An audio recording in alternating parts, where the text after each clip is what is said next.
Ngayon mga kamusta, may gusto akong i-share sa inyo patungkol sa tiles installation. Alam ko marami nang may alam nito pero gagawa tayo ng video para sa mga baguhan. So, sabi ng iba, may metromin daw na ganito. So ngayon ang gagawin natin, lilista natin ng ganito. Ang nagiging problema lang dito kasi, minsan, sabihin na natin, hindi na 100% na perfect yung wall, lalo na kapag hindi pa naman ito na-finish. So meron tayong isang paraan dito. Kung titingnan nyo to, iisa lang yung arrow nito. So susundan mo yung arrow. Yung arrow na yan, kailangan parehas sila ng pupuntahan. Kung napansin niyo yung paggalaw ng tiles namin, ito yung ikakat. Etong portion na to. Ito yung mawawala. So yung patong na yan, kailangan tapat na tapat. Kung ano yung latag dun sa ilalim, tapat na tapat dapat. So pinapapinturahan na lang ni client. Dati ito itatiles sana. Cladding tawag natin dyan. Pero ang request niya, pinturahan na lang tapos ise-cement finish natin. So hindi tayo gagamit dyan ng stucco finish. May gagamitin tayo na pwede ko i-share din sa inyo sa mga susunod na videos. And maya maya magkukulay na rin na tayo sa loob.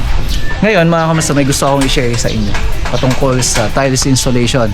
Alam ko marami nang may alam nito pero gagawa tayo ng video para sa mga baguhan na kung saan pwede nilang malaman at pwede nilang mapag-aralan na pwede ring maging discount. Tara! Ito, may content tayo dito ha. Balikan nyo lang sa video namin, baka kasunod lang neto o kaya baka mas mauuna to. Depende. Basta ito, may video tayo dito. Ano nga ba yung tumindahan ng PVC board? At ano nga ba yung mga bentahe na po pwede kong i-share sa inyo? So sa ngayon kasi, nagseseruho na tayo. Nagseseruho, ibig sabihin, sa tiles installation. So sa tiles installation kasi may tinatawag tayong seruho kagaya na. So may mga cuttings tayo. Pwede, paano nga ba kinukuha yung mga cuttings na yan? Paano nga ba sinusukat? Ginagamitan pa ng metro? Pakita ko. Sabi nila, pwede daw yung metro o pwede daw yung paraan na pwede na yung ganyang paraan. Sukat-sukat. O balay? Ayan. So, ito si Bro Orly. Diba? So, sabi ng iba, may metromin daw na ganito. So, ngayon ang gagawin natin, lilista natin ng ganito. Ang nangyayari, nakakaligtaan. Ang nangyayari, nagbabaliktad. So, paano yung actual na pamamaraan natin? So, meron tayo dito, dalawang paraan kung pwede kong i-share sa inyo. Ayan yung isa. Tingnan natin, makita natin kung fit ba yung pinat ng tropa. Saan ba ito kwento? Ito eh. Okay. Ayun o. Pakit o.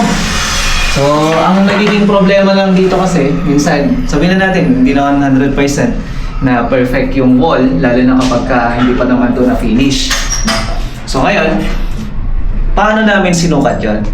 Na kung saan yung original niya dapat yun yung magkarugtong o kaya naman dapat yun yung dumudugtong. Hindi po yung cutting. Na kahit ipakita namin sa inyo yung cutting na to or yung guide na to na kung saan po pwede natin i-share. Okay, so tingnan natin.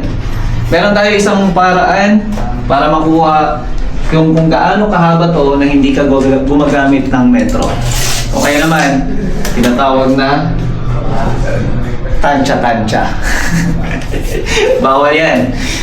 So, mayroon tayo isang paraan. Ito yung pinakauna. Using 60x60, dahil ang tiles mo ay 60x60, it's either 30x30, 40x40, o kaya naman 120x20. So, maraming klase ng tiles. Pero dapat, huwag kang gagamit ng 30x30 kung ang tiles mo dito ay 60x60. So, dapat yun pa rin. So, meron tayong isang paraan dito. Kung titingnan nyo to, iisa lang yung arrow nito. So, susundan mo yung arrow. Yung arrow na yan, kailangan parehas sila ng pupuntahan. At dapat, ang pupunta dito o kaya yung dudugtong dito ay yung original na edge ng tiles natin. So, meron tayong paraan dito. Hindi mo pwedeng sukatin ng ganyan. Sorry. Isa. Pero tinan, napakatibay. So, ngayon, gagawin lang natin. Ayan. Kung napansin niyo yung paggalaw ng tiles namin, nakaganyan, no? Kaya ang gagawin lang natin, baliktarin lang natin ang ganyan. So pag binaliktad mo yung tiles na yan, ang kukunin mo na lang, lalapisan natin doon sa may pinakagilid niya. Yan. Kung saan, dulo ng tiles na pagdudugtungan natin. And then, kung sakali po na yung tiles ninyo ay nakadikit na doon, nakadikit na po doon, 0-0, at dito sa kabila naman ay hindi, ang gagawin natin, medyo igagalaw natin dito. So kung napansin nyo, may konting galaw. Ayan, balik natin ha. Ayan, balik natin. Doon sa may parte na yon, makikita nyo yung paggalaw niya. Ayan. Close yan. Dito sa may parte na to, meron siyang konting gap. So ang gagawin natin, ididikit natin dito bago natin siya lapisan. Ayun. So ang gagawin ko naman ngayon dito sa may part na to, ngayon lalapisan natin siya. Okay? So anong purpose niyan? Ang mawawala niyan ay etong portion na to.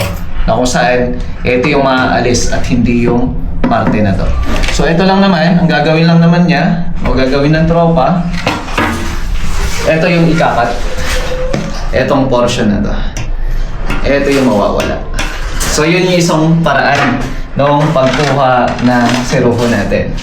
So madali na lang ho yun. Gagamitan lang natin ng cutter. Papakita doon naman mamaya na kung saan po pwede mong pangkat.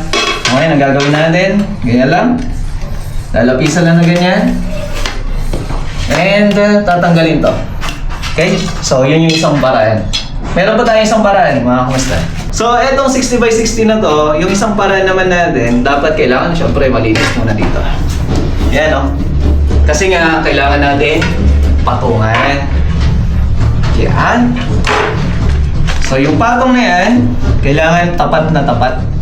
Kung ano yung latag dun sa ilalim, tapat na tapat dapat. Kung ano yung edge dito sa gilid, tapat na tapat dapat. So bakit? So meron tayong isang paraan dyan. Kung ang wall ninyo ay hindi maganda yung pagkakapalitada, hindi rin maganda yung pagkakamasilya, o kaya sabihin na natin hindi tuwid at medyo bali-baliko. So meron tayong isang portion dito or cut dito na 1/2 na tiles. May original pa rin, 60x60. Yan, 60 pa rin ang haba nito. Pwede mong maging guide to para lalapisan mo siya ng diretsong gagalaw na ganyan. Yan yung isang paraan natin ng pagkuha ng saktong guhit ng wall natin. Kasi usually ang problema kasi niyan, ang nangyayari, pag bali-bali ko kasi yung wall, may portion na akala mo bitin yung wall o kaya naman bitin yung tiles. Pero ang cutting tama. So yun yung nagiging problema. Pero kung sigurado ka naman sa sarili mo at maganda naman talaga yung pagkakapalitada ng wall at nasa eskwala naman talaga siya, gawin lang natin dito, diskarte lang. Eto, kahit saan mo na siya pwesto, basta siguraduhin mo lang na walang problema yung tiles na pang guide mo. Okay. So, ganyan lang siya kadali. Tingnan mo to. Napakaganda ng wall. Diba? Pikit na pikit. So, ibig sabihin, gagawin lang natin, ihibla lang natin, okay naman, lalapisan lang natin, at mangyayari, ito lang din naman yung maaalis. Na halos kaparehas lang nung ginawa natin kanina. So, parehas ng purpose, parehas sila ng kalalabasan. So, ibig sabihin, ang mangyayari lang po dyan, it's either yun yung paraan, o kaya naman, yun yung option ko kanina. Kung pangit lang yung wall, o kaya naman maganda yung wall, possible, magagamit nyo yung mga ganong technique. So, paano malalaman? Pakita natin. Kakatingin nila mamaya. Pakita natin kung gaano kaganda yung fittings niya. Okay? So, ganun lang kadali, mga kamusta? Madali, para sa akin, no? Kasi sila gumagawa. Sabihin nyo na naman. Siyempre, as a owner, mga kamusta ng ganitong uri ng trabaho, siyempre, ako na masusunod, hindi sila.